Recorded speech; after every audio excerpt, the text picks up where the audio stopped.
Okay, we've talked a little bit about the ski as a tool, and we've talked about a little bit about biomechanics, and now to try to give us a definition of what it is we're trying to accomplish in skiing and maybe how different people look at the sport. One of the things that I know is that most people, when I ask them how good a skier they are, the way they describe themselves is they tell me what kind of runs they can get down. In other words, I can get down a black diamond, I can get down a mogul, steep mogul run. We're going to back off a little bit on that, and let's talk about what we can ski down. And when I say what we can ski down is, what is it that we can, how is it that we can use as much of the potential that we've talked about and the inputs that we've talked about to get the ski to take us on the hill where it is that we want to go. So I would think that a high level skier would be able to, on certain inclinations, and we'll talk about what happens as the pitch increases and how accelerations have some effect on the loads and the forces. But on a gradual hill, how is it that we can get the ski to carry us around the hill? Most people, when they think of skiing, think about picking from point A to point B, and they pick the fastest way to get there, and then they use the ski to constantly put on the brakes and put on the brakes and put on the brakes. And they do that by sliding the ski and displacing snow to allow us to slow down.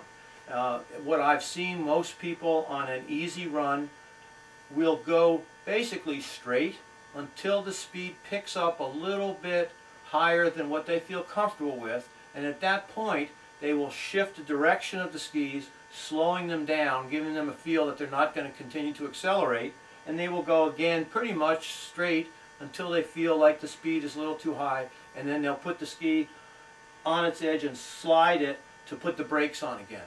So most people, when they're on these skis, if they don't understand what we've talked about with the ski being a tool and that certain inputs will allow it to take us where we want to go, are really using the skis just to put on the brakes. By putting the ski on its edge and pushing against the snow, displacing snow, they can slow themselves down and control their speed. What we would work with people on, once you understand the input and the ski as a tool, is how we can tip the ski and pressure the ski and let it take us where we want to go. When it does that, please understand that the ski is not displacing snow, it's not scraping sideways. The tip, the middle portion, and the tail of the ski are all passing through the same place in the snow. When the ski does that, it does not slow down very much. And as you turn, and we'll talk a little bit about turn shapes and how we control the speed, because obviously if we're not using the skis for brakes, the ski's not going to slow down as much as we start down the hill. So we then use turn shape and where we go on the hill to control the speed that we have.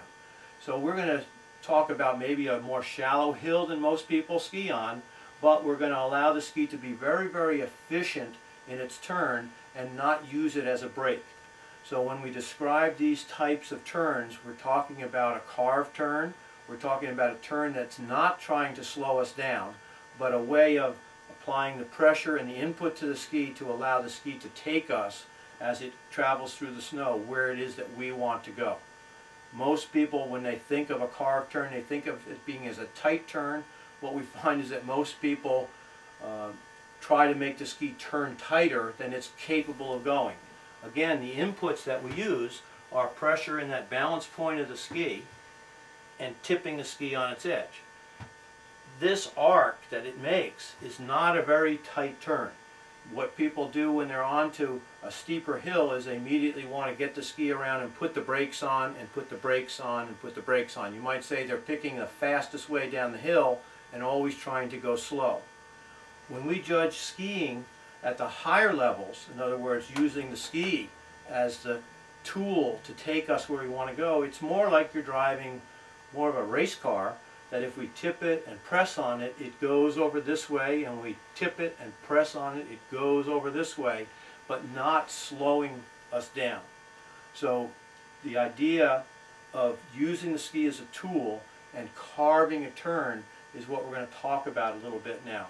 So it's not a matter of what you can get down that determines your level of skiing, but it's what you can actually ski down. In other words, by ski, I mean use the inputs and the tool to take us and carry us around the hill in a flowing method.